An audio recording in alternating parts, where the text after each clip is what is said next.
Sadarilah sangkan paraning dumadi.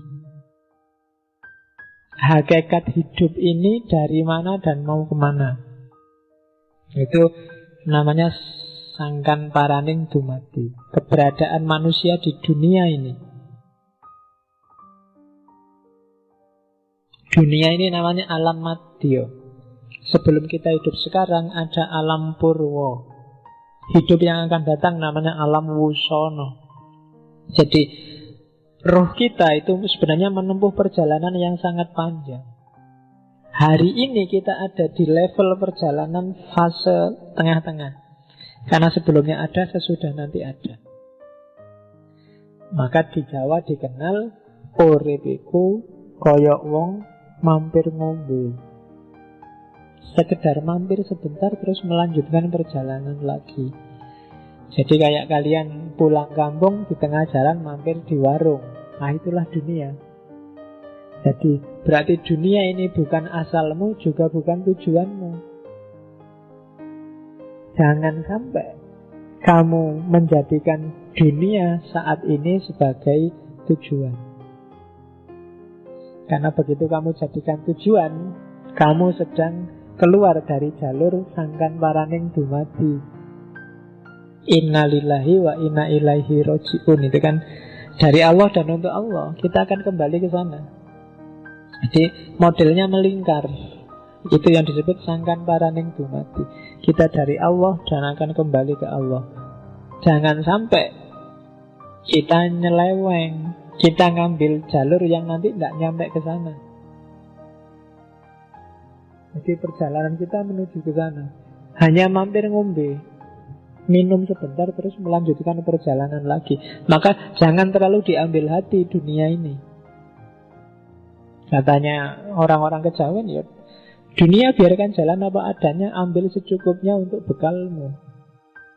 Karena perjalanan masih jauh. Kalau terlalu kamu ambil hati, ya bisa-bisa hatimu tertambat di dunia ini, padahal perjalananmu masih panjang. Ketika hatimu tertambat oleh dunia, kalau bahasanya filsafat Islam, nafasmu tidak bisa mutmainnah. Padahal hanya nafsul mutmainnah yang bisa irji'i ila rabbiki. Jadi itu teori sangkan paraning dumadi. Oke, saya agak cepet-cepet ya nanti biar kena semua. Oke, terus ya nanti yang nggak terlalu paham diulang lagi rekamannya. Karena ini ilmu yang tidak bisa dikejar hanya pakai akal, harus dihayati. Jadi dokumen yang tidak cukup dipahami, tapi harus direnungkan. Paham gampang. Di atas paham kamu harus bisa merenungkan. Setelah kepegang, direnungkan itu berarti dicari relevansimu dengan kehidupanmu sehari-hari. Kalau sudah ketemu hasil renungan, jalankan, implementasikan, lakukan itu. Dari situ kamu akan ketemu kemuliaan, pencerahan. Sama kayak Al-Quran. Al-Quran itu ya memang harus dibaca, tapi di atasnya baca ada dipahami. Cuma jangan sekedar dipahami. Kalau kamu pahami, jangan-jangan pemahamanmu berhenti di abad ke-6. Kamu renungkan. Direnungkan itu cari relevansinya sama hidupmu. Kalau sudah ketemu itu, berarti kamu sudah bisa ngambil petunjuk dari Al-Quran. Implementasikan. Sama kayak sastra-sastra Jawa. Ilmu kayak gini kan kalau di Jawa sering disebut sastra cetha. Atau sastra cetha itu sastra yang tidak ada tulisannya. Kamu membacanya harus lewat realitas kehidupan sehari-hari. Sering disebut sastra jendra hayuningrat. Kalau zaman dulu anak-anak muda kayak kalian dianggap tidak mungkin bisa paham sastra jendra. Paham bisa, tapi menghayati tidak akan bisa. Paham itu berarti ngerti karepe, tapi ngelakoni nggak mungkin bisa. Karena di Jawa ilmu itu kelakoni kanthi laku. Maka tantangannya adalah patahkan mitos bahwa hanya orang-orang tua yang ngerti sastra jendra. Kalian yang muda sebenarnya ya bisa, asal mau ini yang abot. Godaannya oke. Kamu selalu diiming-imingi oleh besok kerja apa, besok dapat pacar apa enggak, pacarnya jelek apa enggak, terus bisa kaya apa enggak, bisa beli mobil apa enggak, kurang punya rumah apa enggak, dan seterusnya. Itu yang sering bikin kamu terhalang. Jadi hijabnya dunia. Bahkan hari ini kayak ramalannya Nabi, hijabnya bahkan muslim yang lain. Al-Islamu mahjubun bil muslimin. Gara-gara orang Islam kamu tidak paham Islam yang benar itu kayak gimana. Karena kamu selalu kejebak. Loh, jangan-jangan Islam yang itu. Oh, jangan-jangan Islam itu. Islam yang ini kayak selalu gitu. Kamu kejebak stereotype, mainstream, sehingga kamu lupa kesejatiannya Islam. Oke, terus pelajaran ketiga dari sosok Semar adalah kasedan jati.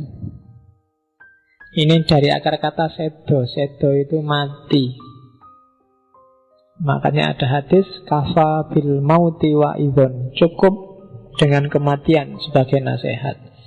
Jadi kasedan jati biasanya isinya tuntunan hidup mati yang sempurna.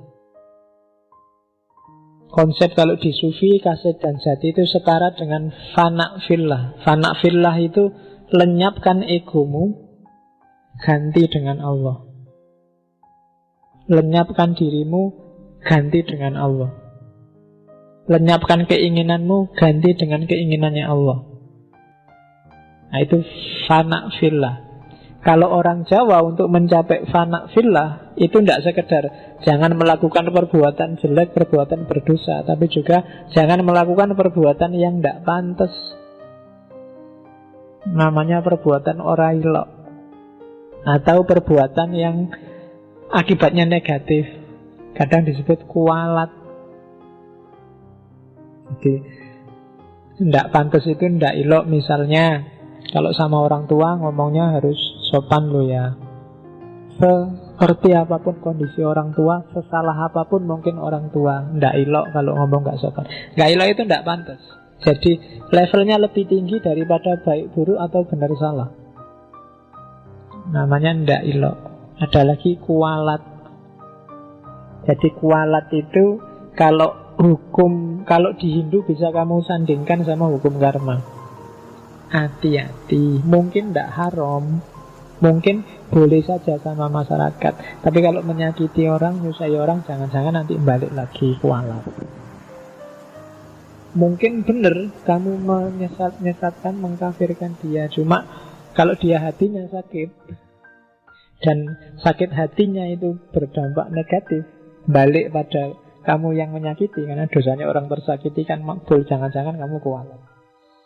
Itu semesta kosmologisnya Jawa kenal terminologi orailok sama kualat. Jangan ya meskipun segitu ya jangan segitunya lah. Ngono ya ngono ning ya aja ngono. Islam ya Islam ning ya jangan segitunya. Nah itu kenapa khawatir kualat. Kualat itu jangan-jangan balik ke dirimu sendiri. Yang ngeritik jangan sampai segitunya lah. Jangan-jangan kamu nanti kena masalah yang sama. Itu namanya kualat kalau di Jawa. Dan ini agak susah dicari. Bahasa Indonesianya kualat itu apa? Agak susah. Kualat itu tidak ono. Orailok juga tidak ada. Tidak pantas sebenarnya, itu agak serampangan. Tidak ilok itu tidak selalu pas dengan tidak pantas, tapi tidak ilok. Di luar Jawa saya nggak tahu ada apa enggak. Tidak ilok sama kualat. Kalau kualat mungkin sudah di bahasa Indonesia kan. Tapi sebenarnya konsepnya mungkin agak jejer sama kalau di Hindu ada karma, buah perbuatan.